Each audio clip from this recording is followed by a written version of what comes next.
Donc, je m'appelle Nadine Ravel, je suis chercheur au CNRS et je travaille dans un centre qui est pour l'instant un centre hors les murs, mais qui sera bientôt sur le site du Vinatier, qui s'appelle le Centre de recherche en neurosciences de Lyon. C'est un centre qui va inclure 14 équipes en fait, dont l'objet d'étude est le cerveau. Donc je ne suis pas chimiste. Je suis biologiste. Et l'échange, je voudrais d'abord remercier Thierry Ahmed et les organisateurs de cette journée de m'avoir donné l'occasion de venir vous rencontrer. Pour moi, c'est vraiment une rencontre. C'est-à-dire que je ne suis pas là pour vous donner des leçons, je suis là pour échanger avec vous.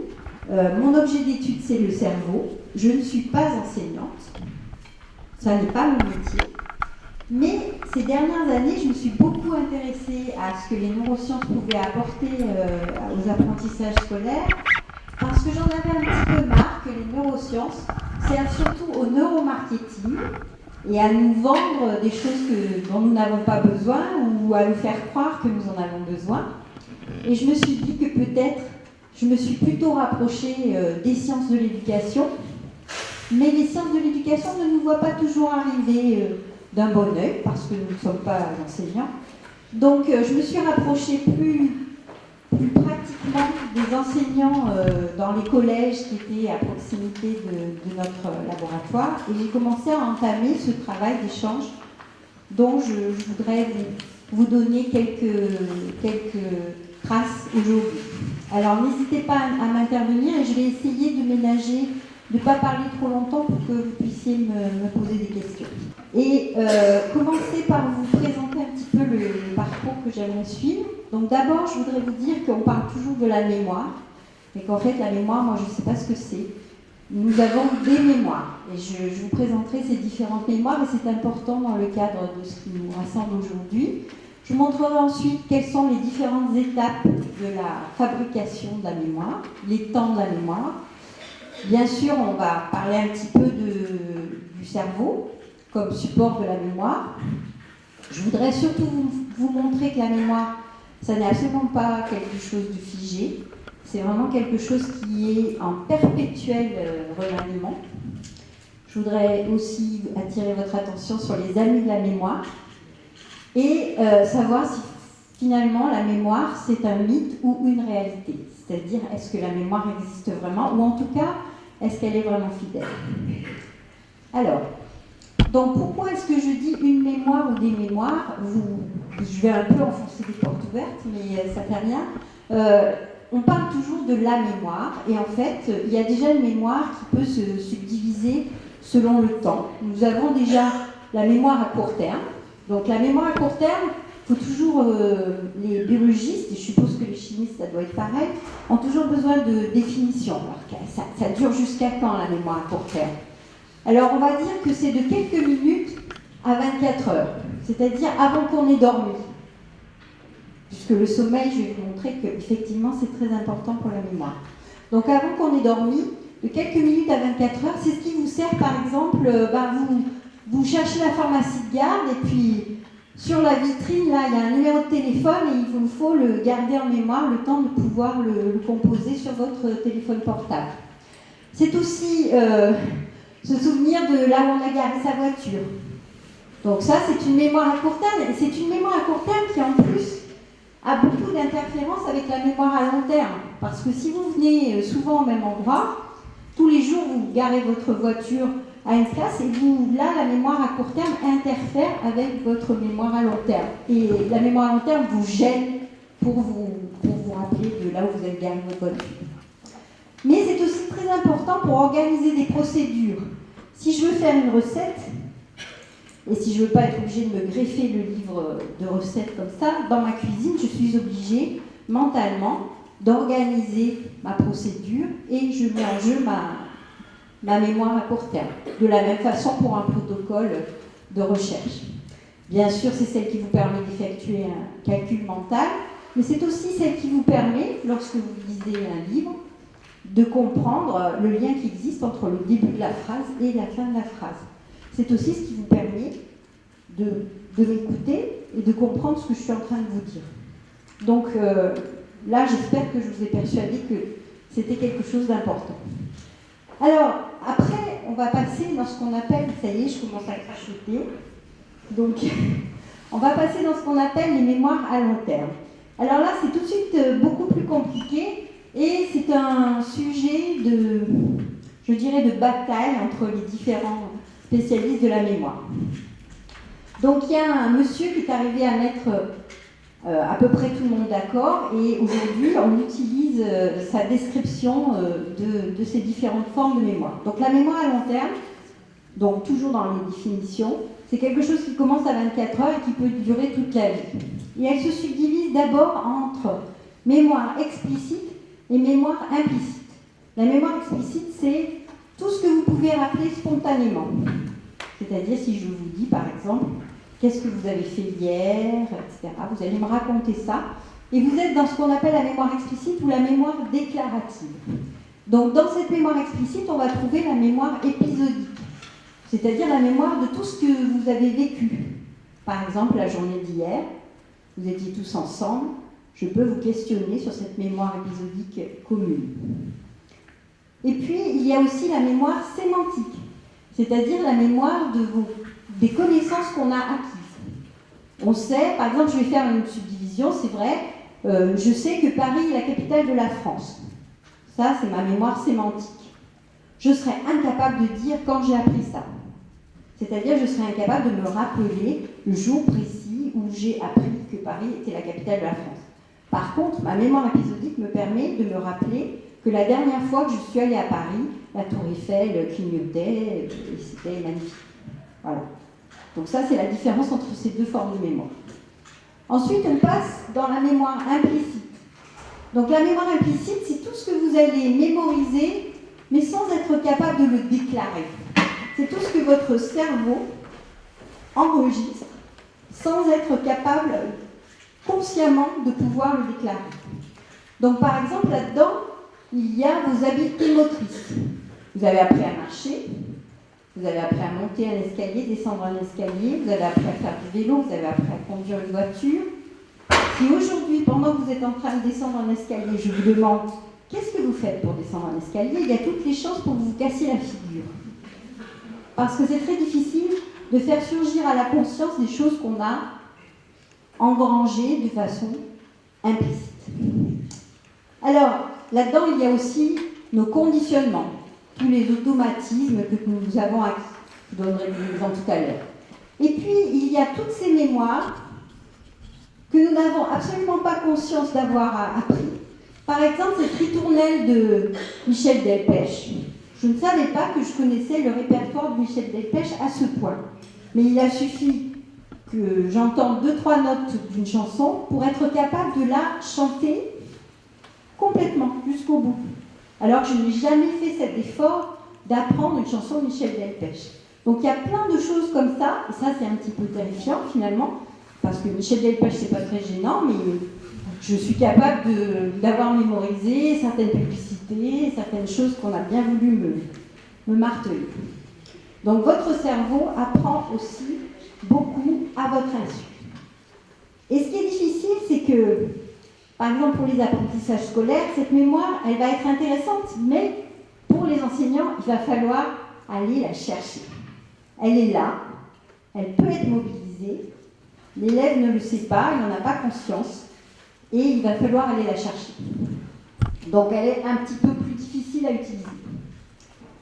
Alors, donc, dans les apprentissages scolaires, je dirais qu'on va utiliser à peu près tout ça. On va utiliser bien sûr la mémoire à court et à long terme. On va utiliser la mémoire explicite ou déclarative.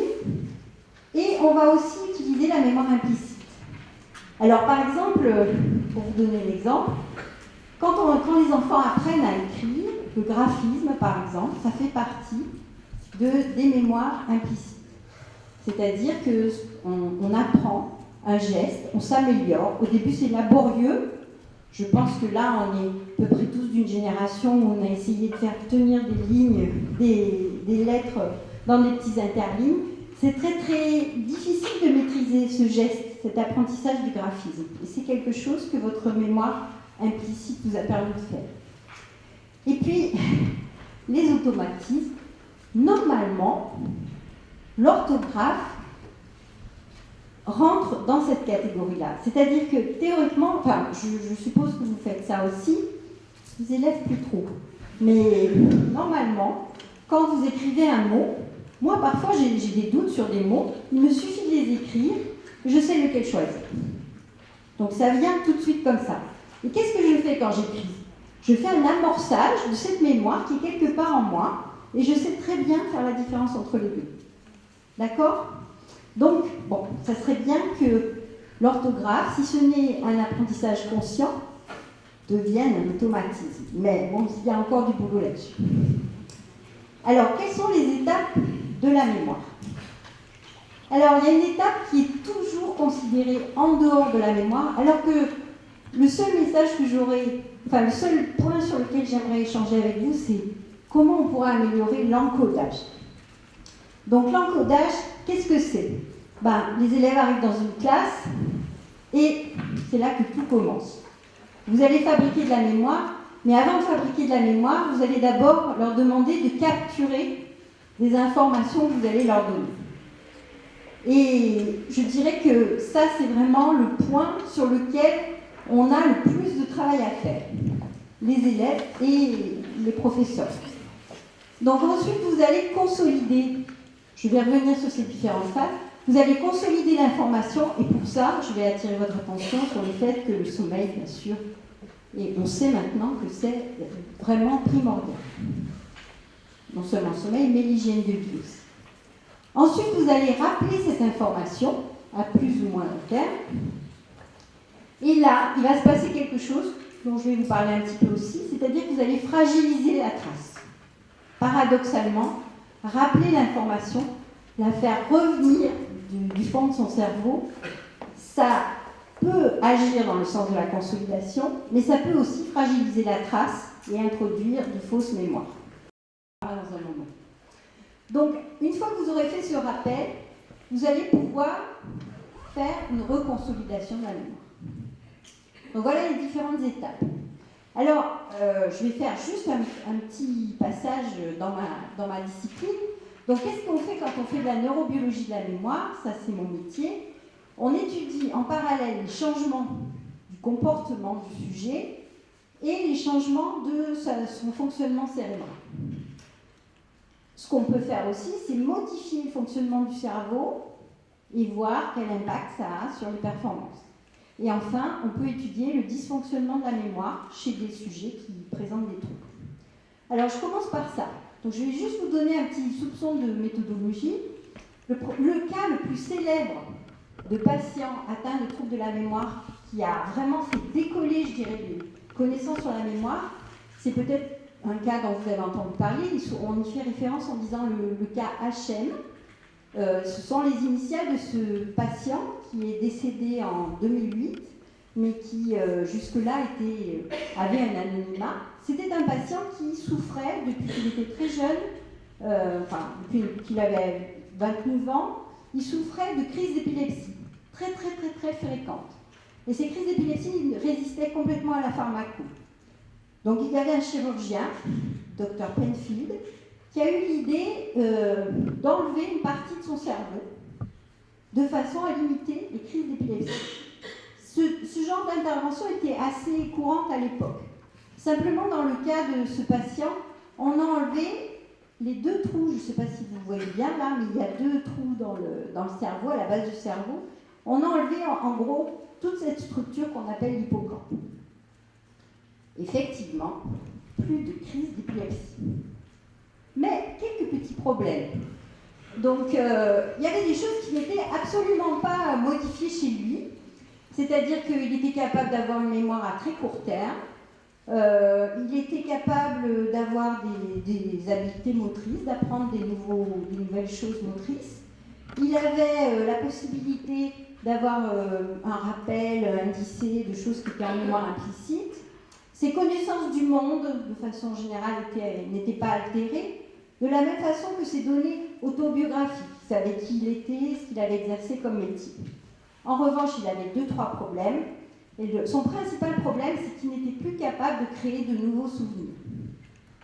C'est-à-dire que Brenda Milner, qui est la neuropsychologue qui l'a étudiée, rentrait tous les matins dans sa chambre et lui disait bonjour, je suis Brenda Milner, je m'occupe de vous depuis une vingtaine d'années, parce que quand il est mort, elle s'était occupée de lui pendant 20 ans, et tous les matins, elle refaisait connaissance avec lui.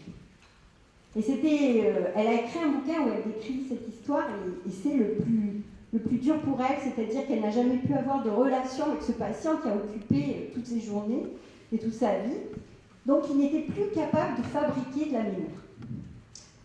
Et ça quel impact ça a eu? Ça a permis d'aboutir à la classification que je vous ai montrée tout à l'heure. C'est-à-dire que dans le cerveau, il y a différentes mémoires et il y a aussi différents substrats pour ces différentes mémoires. Tout n'est pas fait par la même structure.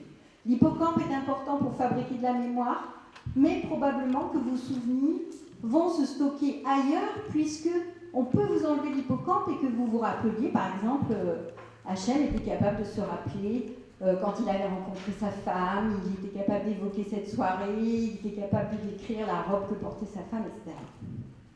Mais plus capable de former de nouvelles mémoires. Alors,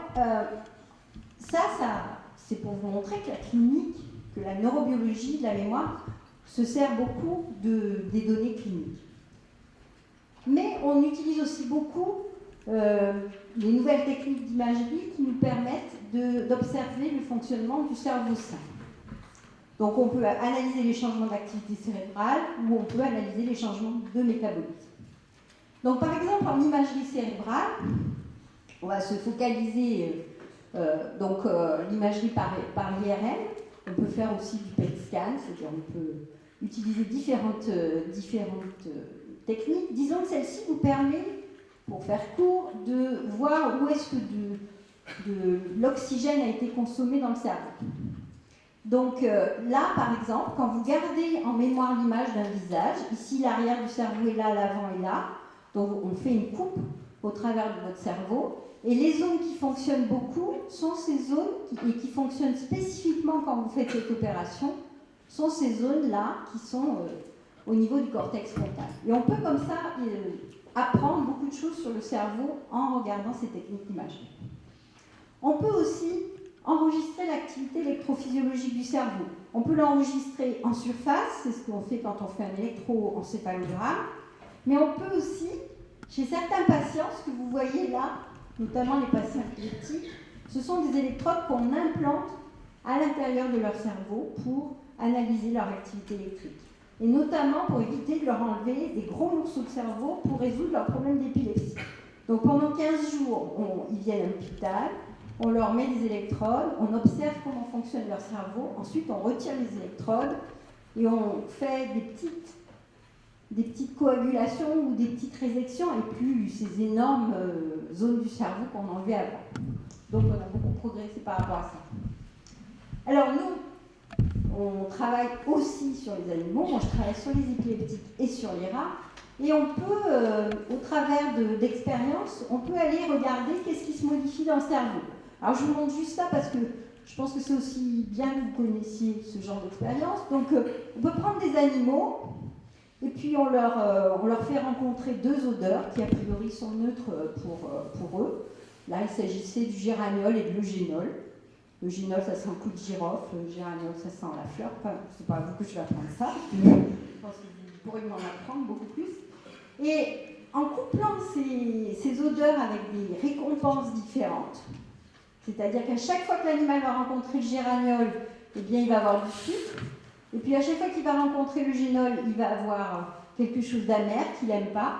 On va pouvoir modifier ce qui se passe, son comportement. Autrement dit, il va rechercher les endroits où il y a le géraniol, qui sont associés avec du sucre, et il va éviter ceux où il y a le génol. Alors je vous ai mis une petite vidéo pour que vous voyez à quoi ça ressemble. Donc vous allez avoir à droite un animal qui va lécher parce qu'il a rencontré du géraniol, et à gauche, vous allez avoir un animal qui va éviter le génol. Alors, je lance les deux vidéos en même temps. Donc, vous voyez, ils sont nés là dans un endroit où il peut savoir quelle odeur est associée. Et à droite, vous voyez, il tourne autour de la pipette, mais il ne va pas lécher, alors que là-bas, il s'est mis à lécher. Donc il y a une modification comportementale qui est vraiment visible. Et cette modification comportementale, si on enregistre en différents points de son cerveau, on va voir qu'elle s'associe avec des changements d'activité de son cerveau. Donc ici, vous avez un cerveau débutant, c'est-à-dire un animal qui est confronté à ces odeurs, mais qui ne sait pas du tout ce qu'elles veulent dire. Et là, vous voyez qu'au moment où l'odeur arrive, c'est-à-dire entre ces deux traits verts, il ne se passe pas grand-chose. Et puis, quand l'animal a appris, on va voir arriver dans certaines structures, à peu près dans toutes les structures, pas forcément avec la même force, on va voir arriver des activités particulières.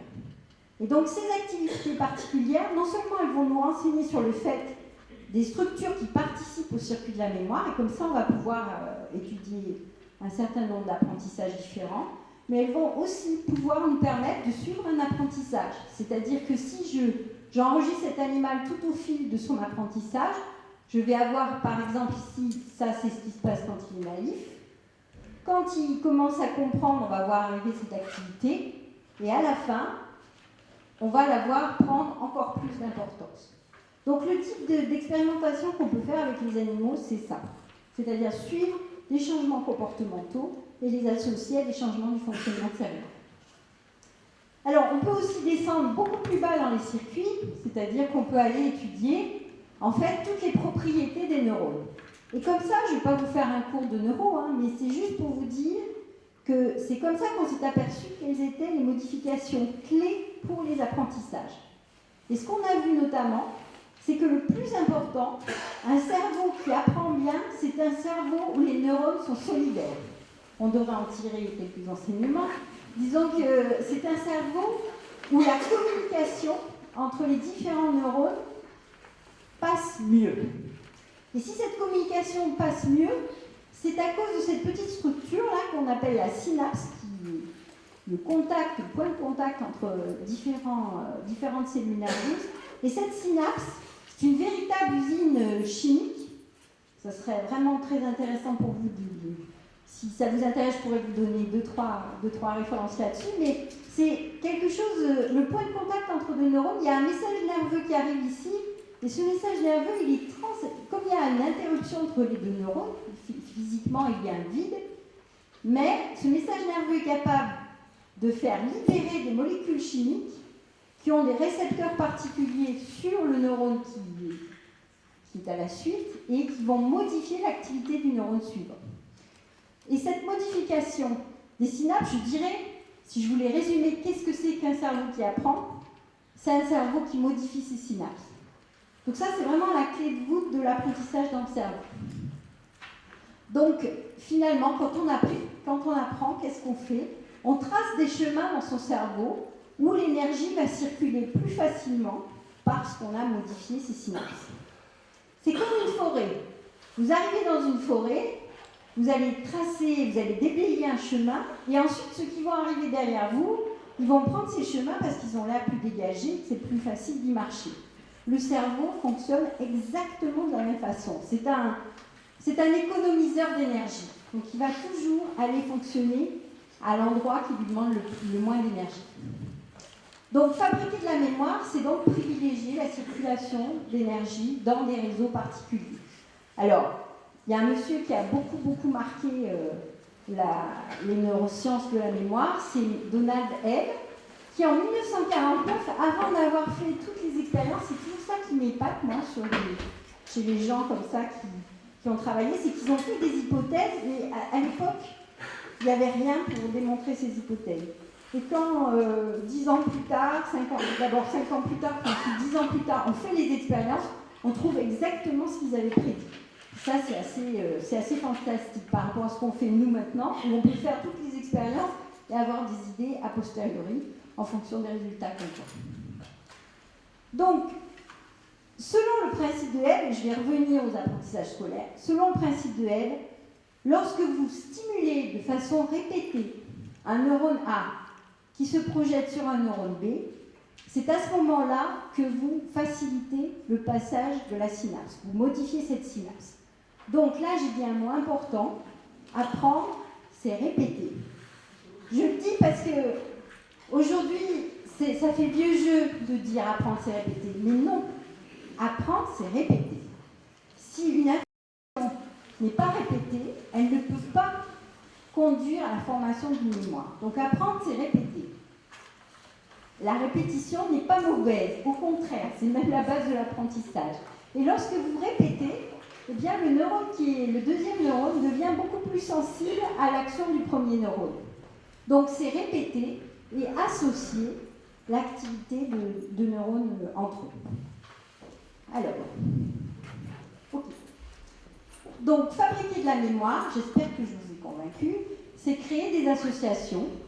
Et la deuxième chose très importante sur laquelle je voudrais insister, c'est qu'il y a plusieurs chemins pour apprendre la même chose. Donc, par exemple, j'ai appris ce que c'est qu'une pomme. Alors, j'ai appris que c'était vert, que c'était rond, que c'était craquant, que c'était acide. J'ai appris qu'il pouvait y avoir... Ensuite, j'ai enrichi ma connaissance. J'ai appris qu'il pouvait y avoir plusieurs types de pommes et que les pommes faisaient partie des fruits. Ça, déjà, dans mon cerveau, une connaissance comme ça, elle est déjà stockée à plein d'endroits. Autrement dit, je peux rentrer dans mon concept de pomme par plein d'endroits différents. Je peux rentrer par le fait que c'est un fruit. Si je vous dis un fruit vert, il y a de grandes chances qu'il craque, il y a de grandes chances que vous rentriez dans votre concept de pomme. Et bien sûr, si je vous montre le mot pomme, puisque c'est la première chose qu'on apprend quand on va à l'école, associer une image à un mot, bien sûr, vous le suivez. Après, j'apprends qu'est-ce qui différencie les différents fruits. Et ma connaissance de la pomme se construit aussi par le fait que je sais que c'est différent d'une orange, pour plein de raisons. Mais tout ça, c'est parce que je crée petit à petit des associations qui font que je suis capable d'avoir une idée très précise de ce qu'est une pomme. Ensuite, viennent se rajouter des trucs très particuliers, propres à chacun. Quand je dis pomme, les enfants vont penser à la pomme empoisonnée de Blanche-Neige, d'autres vont voir la une de Libération à la mort de Steve Jobs, d'autres vont voir un ordinateur, et peut-être que quand je dis orange, certains d'entre vous pensent à leur box qui ne marche pas. Donc voilà. Notre cerveau est ainsi fait qu'il crée des associations, et il crée des associations au fur et à mesure de notre vie. Ces associations deviennent de plus en plus complexes, de plus en plus subtiles. D'accord? Donc apprendre, c'est répéter et créer des associations. Alors, qu'est-ce qui se passe quand je crée ces associations par rapport à ce que je vous ai dit tout à l'heure sur les synapses? Donc quand je crée, si on représente le cerveau par une grille comme ça, quand je crée des associations, je crée des chemins dans mon cerveau. Et puis, ces chemins, il faut qu'ils soient consolidés. Et pour qu'ils soient consolidés, ce qui va se passer, c'est que les synapses vont se modifier. Je vous ai parlé des synapses tout à l'heure. Et ensuite, les chemins ne vont pas tous rester. Ceux qui vont rester, c'est ceux que j'aurai renforcés le plus. Autrement dit, ceux qui auront été à la croisée des chemins de ces différentes associations et ceux que j'aurai répétés. D'accord? Ça, c'est assez intuitif, je dirais, quand on regarde ce qui se passe dans le domaine de la mémoire. Donc voilà. Alors, qu'est-ce qu'on va faire de tout ça pour faciliter les apprentissages scolaires? Donc, je vous ai dit, le plus important, le point de départ, c'est l'encodage. Alors, l'encodage, c'est une situation très difficile. Et c'est une situation dans notre...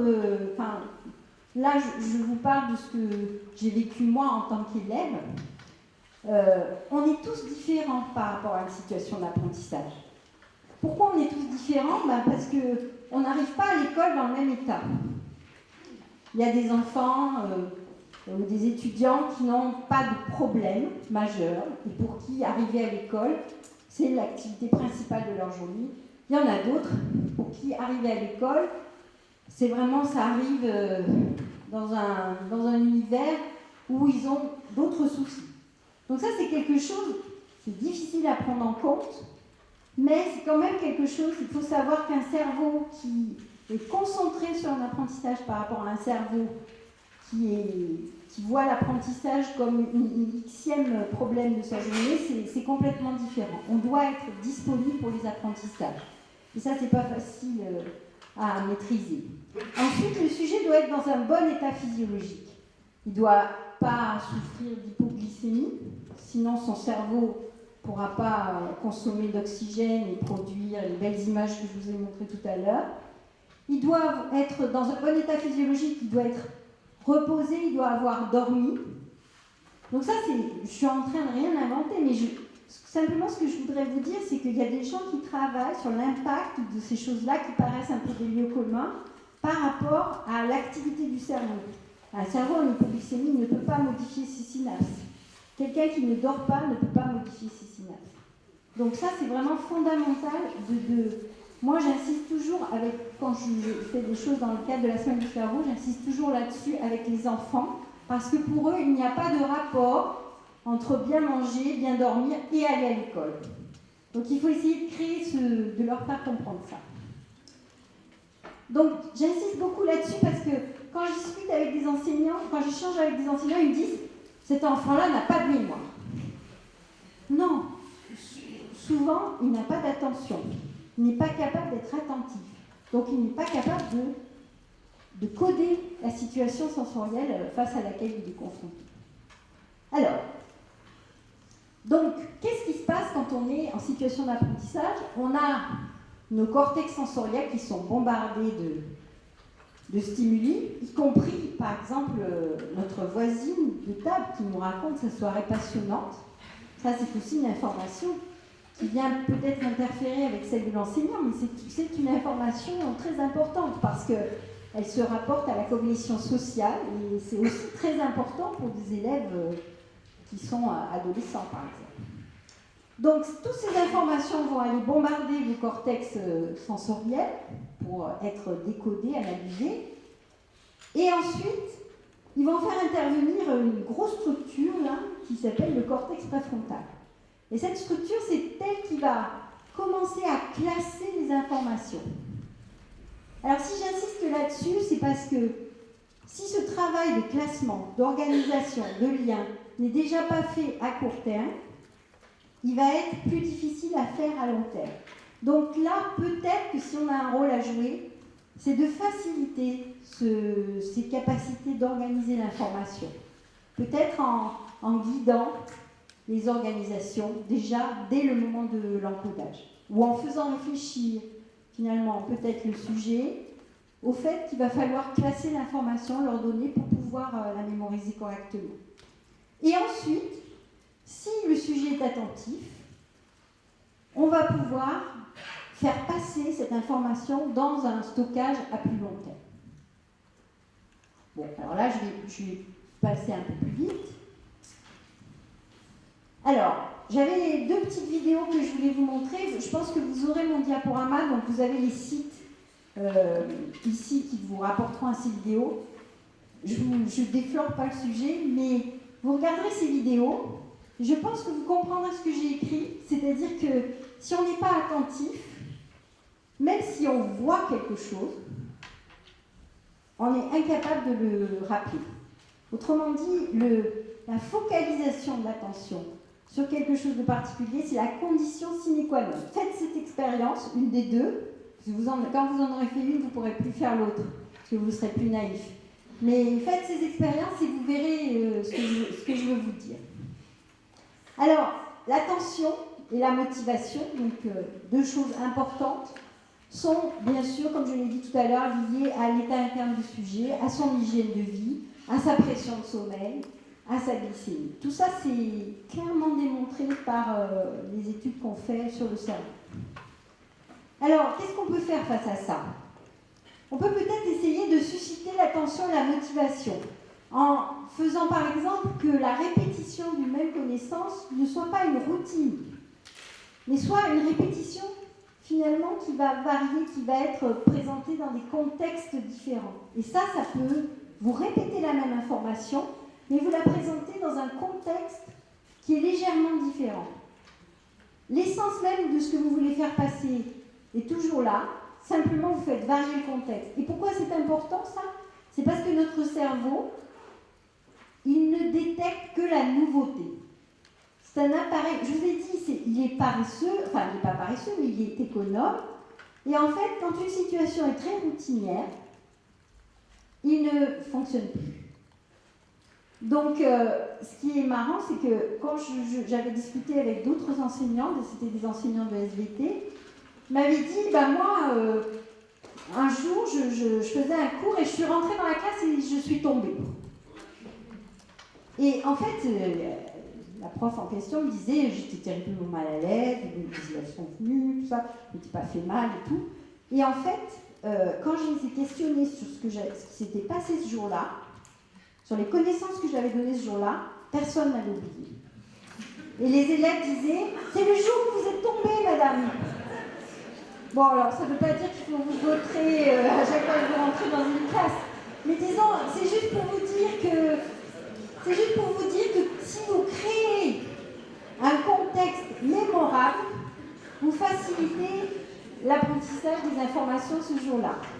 Ça peut être un changement de couleur, de coiffure, je sais pas. En fait, tout ce que vous trouverez bon pour rentrer dans cette catégorie. Et il faut, à ce moment-là, favoriser l'organisation de l'encodage en créant vous-même des liens. Parce qu'il y a des élèves qui vont faire ça tout seuls.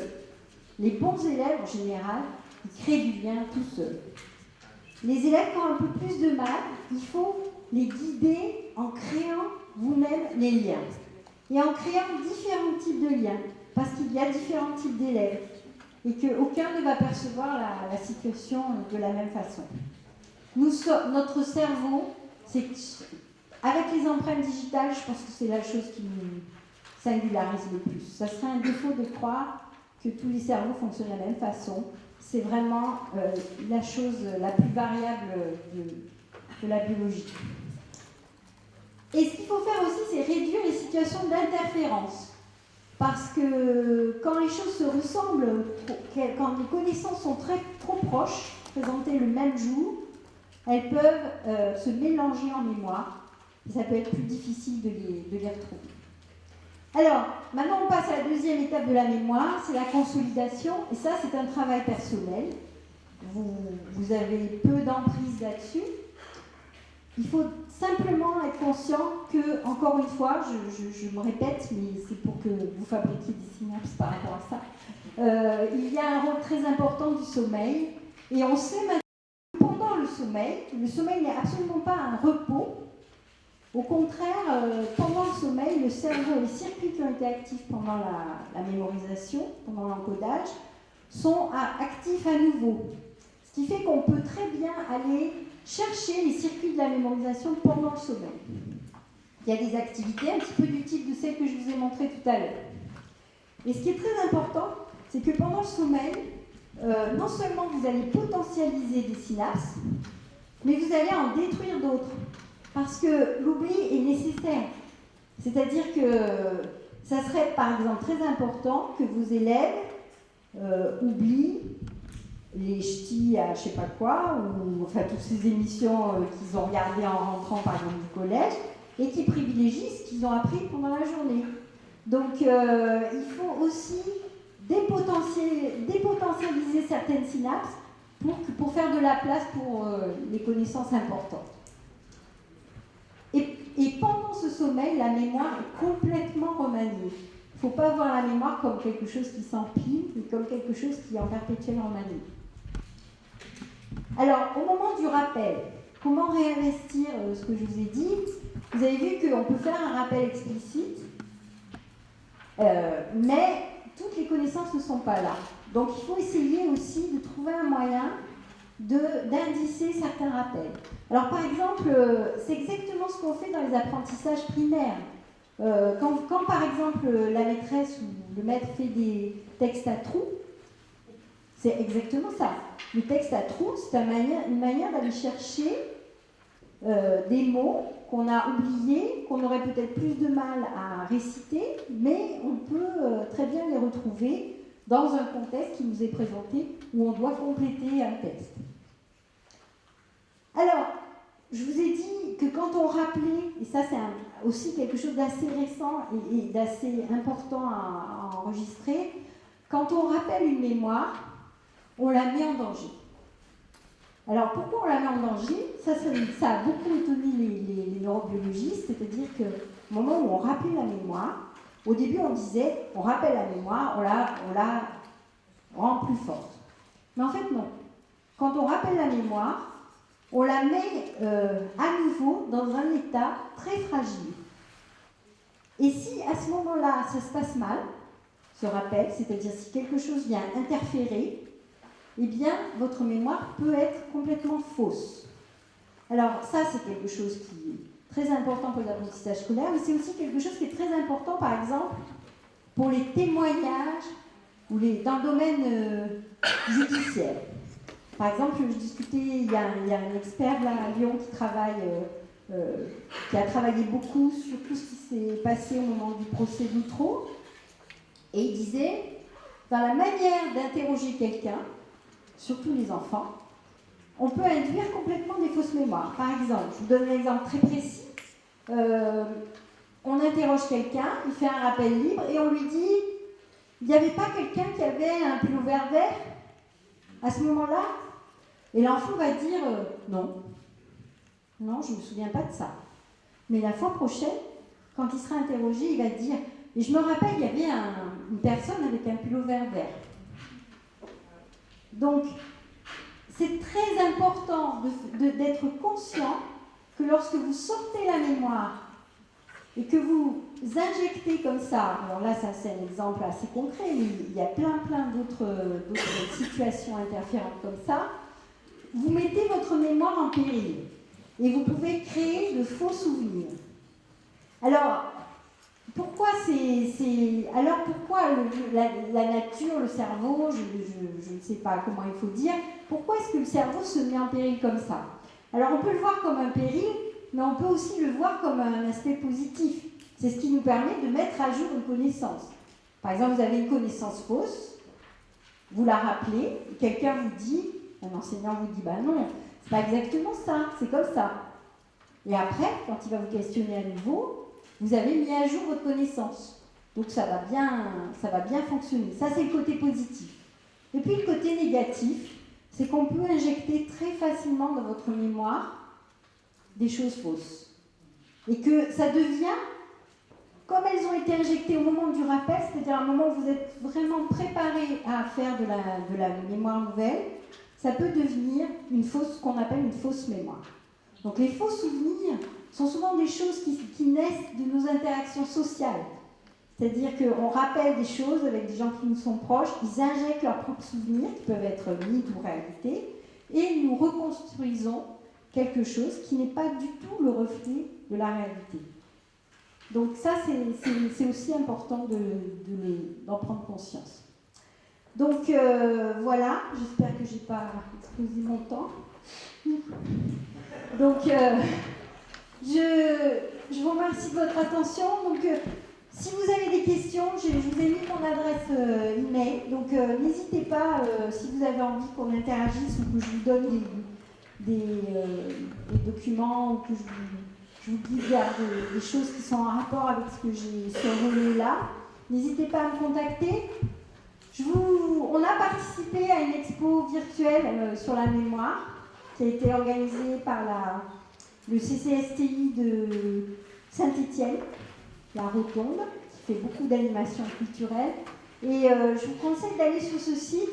Vous verrez, vous apprendrez. Alors, il faut être un peu, adepte de jeux vidéo. Parce que vous arrivez sur ce site et c'est comme un jeu vidéo. Donc, il faut rentrer dedans. Parce que l'idée, c'est quand même aussi de créer un contexte qui fait que les enfants ont envie d'y aller. Donc, on s'est mis dans la peau d'un gamer. Et donc, vous pouvez rentrer comme ça dans des connaissances très approfondies sous format d'un jeu vidéo. Et Memoria, c'est aussi une exposition qui tourne un petit peu, elle est en Belgique en ce moment, mais on a bon espoir de la faire venir sur Lyon un de ces jours. Voilà, merci beaucoup.